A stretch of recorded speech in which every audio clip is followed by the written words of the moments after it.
दोस्तों नमस्कार। आज है 2 अगस्त सन 2024 शुक्रवार। Colonel Ajay CO Ajay astro money group first global astro finance digital channel से आपसे मुखातिब होता हूं। दोस्तों, देश दुनिया का पहला चैनल जो 42 कमोडिटीज़ 5 मार्केट पर लगातार अपडेट और विश्लेषण आप तक प्रस्तुत करता है। Agro commodities, metal, Boolean, steel, कोयला, इन सभी पर अपडेट देता है। स्टॉक मार्केट और करेंसी मार्केट पर भी आपको अपडेट देता है, जो महत्वपूर्ण खबरें आप तक पहुंचाता है। दोस्तों, आज के एपिसोड में हम करेंगे विशेष चर्चा।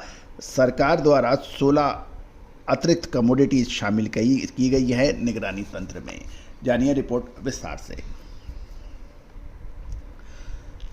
दोस्तों, एक विनम्र अनुरोध, यदि आप हमारे चैनल पर नए आए हैं, अभी तक सब्सक्राइब नहीं किया है, यदि चैनल पे हमारी दी गई जानकारियाँ आपको महत्वपूर्ण लगती है तो ही चैनल को सब्सक्राइब कीजिएगा। साथ साथ बेल आइकन को जरूर प्रेस कीजिएगा, यानी घंटी के निशान को, ताकि हर महत्वपूर्ण सूचना आप तक सबसे पहले पहुंचाई जा सके। दोस्तों, एक और महत्वपूर्ण सूचना, हमारा साप्ताहिक न्यूज पेपर देश विदेश में काफ़ी लोकप्रिय हो गया है। देश विदेश से लगातार हमें पूछ परख आ रही है, जानकारियाँ, इंक्वायरी आ रही हैं, और हर रोज़ लगातार तेज़ गति से हमारे सब्सक्राइबर बढ़ रहे हैं। न्यूज़पेपर के भी हिंदी और इंग्लिश में छपने वाला कमोडिटी बाजार का पहला न्यूज़पेपर। दोस्तों, हम वर्तमान ही नहीं भविष्य का भी करते हैं सटीक आकलन। आज के इस एपिसोड में हम चर्चा करेंगे मूल्य निगरानी के अंतर्गत 1 अगस्त से 16 अतिरिक्त कमोडिटीज शामिल की गई हैं। गौरतलब है कि 34 राज्य और केंद्र शासित प्रदेशों में 550 केंद्रों से दैनिक कीमतों की निगरानी हो रही है, और केंद्रीय उपभोक्ता मामले के खाद्य एवं सार्वजनिक वितरण तथा नवीन एवं नवीनीकरण ऊर्जा मंत्री ने मूल्य निगरानी प्रणाली मोबाइल ऐप फोर्स 0 संस्करण की शुरुआत करते हुए कहा कि सरकार के उपभोक्ता मामले विभाग ने 1 अगस्त सन 2024 से मूल्य निगरानी के अंतर्गत 16 अतिरिक्त कमोडिटीज को शामिल किया है। डेली प्राइस की निगरानी के अंतर्गत पहले से ही 32 कमोडिटी शामिल है। अब कुल 38 कमोडिटीज होंगी जो कि जिनकी डेली निगरानी की जाएगी। गौरतलब है कि 38 कमोडिटी का कुल CPIR भार लगभग 31% होता है, जबकि 22 कमोडिटी का CPI भार 26.5% है। जो नई जोड़ी गई 16 कमोडिटीज हैं उसमें बाजरा, ज्वार, रागी, सूजी, मैदा, बेसन, घी, मक्खन, बैंगन, अंडा, काली मिर्च, धनिया, जीरा, लाल मिर्च, हल्दी पाउडर और बनाना यानी केला शामिल है। यानी अब यदि आप एग्रो कमोडिटीज़ के ट्रेडर्स हैं, स्टॉकिस्ट हैं, तो आपको काली मिर्च, धनिया, जीरा, लाल मिर्च और हल्दी जैसी महत्वपूर्ण मसालों पर आपको नज़र रखनी पड़ेगी, क्योंकि सरकार के ये निगरानी तंत्र में शामिल हो गए हैं।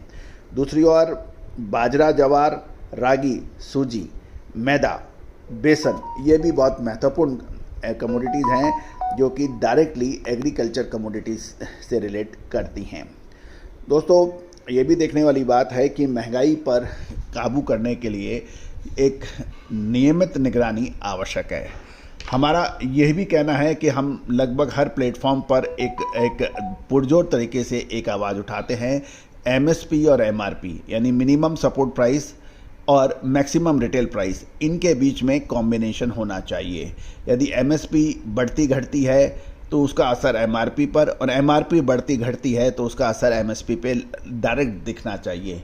होता यह है कि MRP के जो है मैक्सिमम रिटेल प्राइस, ब्रांडेड कंपनियां अपनी मर्जी से उसको बढ़ाती है, और घटाने का तो बहुत मुश्किल से ही नंबर आता है। साथ साथ जो प्रिंट हो गया उसको MRP में रिटेलर उससे नीचे माल बेचता ही नहीं है। और होता यह है कि बाज़ारों की कीमतें मंडियों में व्यापारी और किसानों को तो कम मिलती है, लेकिन डायरेक्ट उपभोक्ताओं को उसका पूरा असर नहीं पड़ पाता है। तो असर ये रहता है कि बाज़ार में कमोडिटीज़ के भाव गिरने के बाद भी आम उपभोक्ताओं को घटी हुई मूल्यों का फ़ायदा नहीं मिल पाता है। तो हमारा यही कहना है कि MRP पर आप थोड़ा सा नज़र रखिए। जब बाज़ारों के अंदर दालों के भाव मसालों के भाव, खाद्य तेलों के भाव गिरते हैं तो उसका असर एमआरपी यानी मैक्सिमम रिटेल प्राइस के ऊपर क्यों नहीं होता, खुदरा रिटेल प्राइसेस में क्यों नहीं होता? इसका सिर्फ एक इलाज ये है कि एमआरपी की जो महत्वपूर्ण कमोडिटीज़ हैं क्वालिटी अनुसार वेबसाइट के ऊपर उसका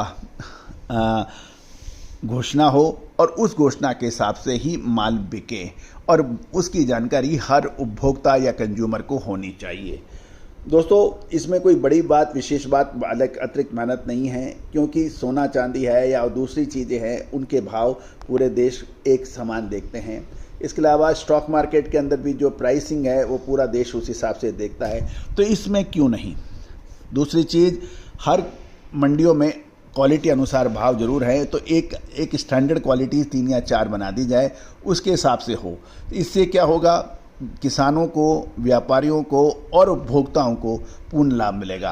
अन्यथा ये है कि किसानों को पूरा पैसा मिलता नहीं है, छोटे व्यापारियों को पूरा पैसा मिलता नहीं है, उपभोक्ताओं का उसको लाभ मिलता नहीं है। बीच की बड़ी कंपनियां सस्ते मावलों पे माल खरीदती है, अपनी ब्रांड की कीमत लगा के उसको अधिक दामों में बेचती है और भाव घटने पे उसके भाव घटते नहीं हैं।